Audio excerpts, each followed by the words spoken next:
Hi there, I'm Jenna with Tiny House Giant Journey. We're here in Vancouver, British Columbia at Laura and Rory's tiny house. Let's go take a tour.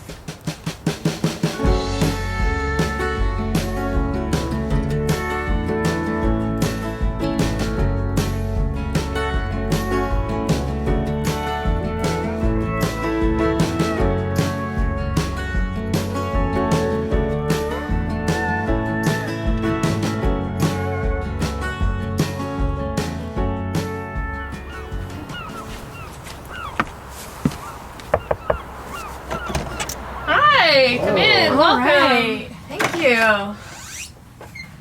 So this is Rory and Laura, and they've decided to show us inside their beautiful tiny home today. Welcome, Jenna. Thank Welcome, you. Will. Yes. It's great to have you. How long have you guys been living here? Been living here about 4.5 months now. 4.5 months. How long did it take you to build? About a year. A year? Yes. So how good does it feel to be in your tiny house? It feels so good. So good. It's wonderful. Yeah. So good. And why did you guys decide to go tiny? Well, that's a question. Yeah. So many Yeah, reasons. I think one is practicality with the housing in Vancouver. Yeah, but we're both creative people. We wanted to learn to work with wood, and the size of a tiny house is a great project to take on when you don't have any experience. Yeah. Plus, it was always his dream to live in a one-room house. And you got it. Yeah. Yep. You guys designed your own, yeah? That's right. The coolest thing is to see it manifest around you as you're building, and kind of think, well, I put this together and now it's something in my head and I'm living in it, and it's kind of really turned out exactly how we had envisioned it, I think. Yeah. I was a complete beginner. Rory was a concrete finisher before, but you didn't really have any did a bit of experience. roofing as well, so a little bit of construction experience, but nothing like this. Yeah? A lot of YouTube videos. Oh yeah, I'm sure, definitely. So I love that you guys did a gambrel roof line. What was the idea behind that? It was really just to give us more space and to give character. I can already tell that you have so much more space in your lofts because of that decision to do the gambrel. So one of the things we really wanted in our design was like a seating area where people faced each other. This is a folding table. It's made with maple and mahogany. When we want to fold it away for more space, we just disengage the bracket, tuck that away, and then I fold this up underneath and lower the table. And now we have a space where we can do yoga or put up an easel or just have more company.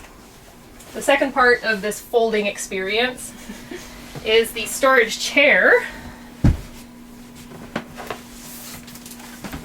This part, there's storage under there, but we can unfold this. Oh, Rory, do you want to grab the box? And we have a special box that's built to support it that fits right on the step. And then we have another cushion that creates a second love seat. And there is a 4-person or 3 people and 3 little kids visiting area. So there's lots of storage under this bench here. Actually, this is where we tuck away a lot of our things when we move. We have a printer under there as well, which is connected to this bookshelf heater area, which also doubles as our office. So here we have our direct vent propane furnace. It's a Rinnai, and it's, 8,000 BTU? We wanted to kind of get the max that would keep us warm, the warmest on the coldest day. So we're really happy with this unit. Over on this side is our little charging station for phones and little knickknacks and things. And then over here is our office. So we have a little file holder here, keep our papers and things. Fold up desk, which still needs a bracket. And then we have our little office here with our stationery and corkboard. So laundry is kind of a tricky thing in a tiny house, and we decided to get a retractable clothesline. These come out like this, and they connect to hooks that are on the wall at the top. So we can put 3 of them up and secure them, and then we've got lots of drying space, and it's right above the heater, so the heat rises and things dry pretty quickly. We built the storage loft to also double as a guest bed if we ever want to have someone stay up there, but for now we've got all our things crammed up there. It's about 3 feet wide, and we've got a window and an extractor fan up at the top. So it holds quite a lot of things, and it's quite accessible.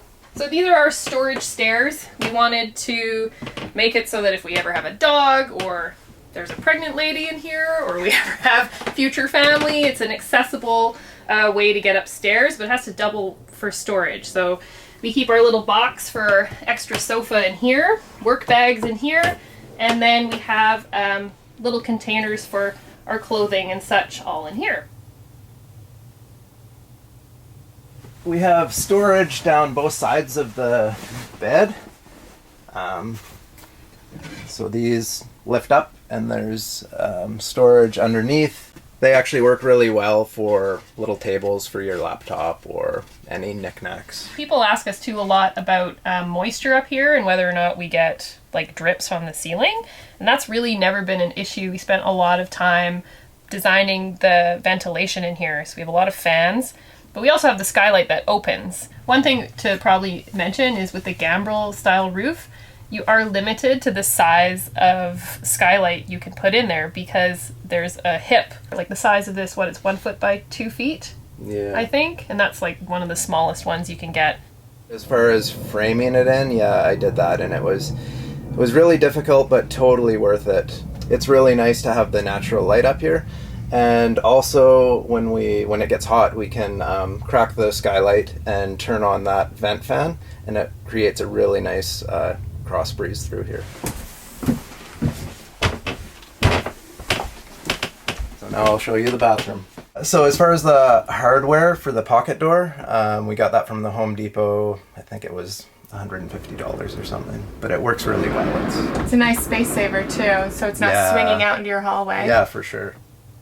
Luckily, we sourced the shower and bought it kind of just at the right time. It actually just barely fit through the rough opening for the door. So if we had have waited like another month, we would have been chopping out bits of door frame to get it in. So that was something that we just about, it was a bad situation. You got lucky there. Yeah, we got lucky. We got lucky with probably a lot of things. Yeah. Our tiny sink was super hard to find and very expensive, but really worth spending money on. Composting toilet, really simple. It's basically just a bucket with sawdust, urine separator, which makes it so much easier to deal with. So this folds up and it's full of sawdust in there. Okay, so tell me a little bit about this piece of stained glass here. We don't see a lot of stained glass in tiny homes, so... Yeah, so that was a piece that my grandfather had made for me when I was a kid, and I was really into fishing, and he was into stained glass at the time, so he made me a nice little stained glass fish. So we decided that that might be a nice feature piece for the door, and spent a long time kind of searching for a company that could actually press it into a proper double glazed window, and it came out really nice. Yeah, there's two things I really love about this. A lot of people can't do stained glass in tiny homes because they're brittle pieces of art, going down the road. It's something that could definitely get damaged, but you found a way to actually do it where you have double pane tempered glass, so that's great. And then I love it's something that a lot of people struggle to downsize, especially with personal items when they're going into a tiny house. Yeah. And you have probably carried this around for 20 years or something, Probably, yeah. Over and you 20 found years. a way to integrate it into your tiny home. So you found a way to make it into something new, and not only that, but make it a centerpiece of your tiny home. So that's really great. This is, I would say, our weight luxury. It's a concrete countertop. It's about 200 pounds. We chose concrete because I guess that's my old trade. I used to be a concrete finisher, so it's something that I could do. And I think there's a lot of features that make concrete a great material for countertops. So I was eager to give it a try. One thing I hate is where the backdrop hits the counter. You get that little corner that's always full of dirt and stuff. So with concrete, I was able to make this little kind of rounded edge in there, which is easy to clean, and I love it. Another great thing about concrete, you can kind of sculpt it how you want. So this area all slopes into our sink, and we've got these little metal strips that hold the dishes up and let them kind of drain out while they're drying. So a 3-burner propane stove. Yeah, very simple, but really works well, and it's kind of the perfect size for what we need. And then we have a small laundry machine. So that just comes out like that, and we plug it right into the faucet, and the drain goes into the sink drain.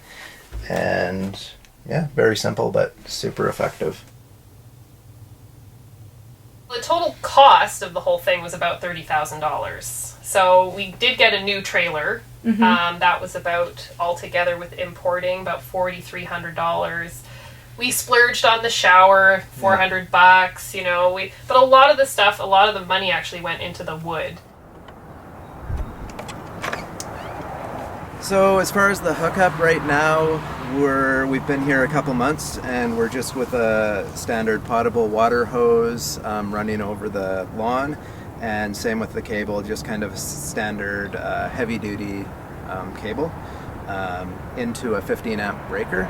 So all the appliances are propane, so like the hot water and the furnace, which means we have very low electrical draw. So we can get away with plugging into basically any kind of outdoor outlet on any house.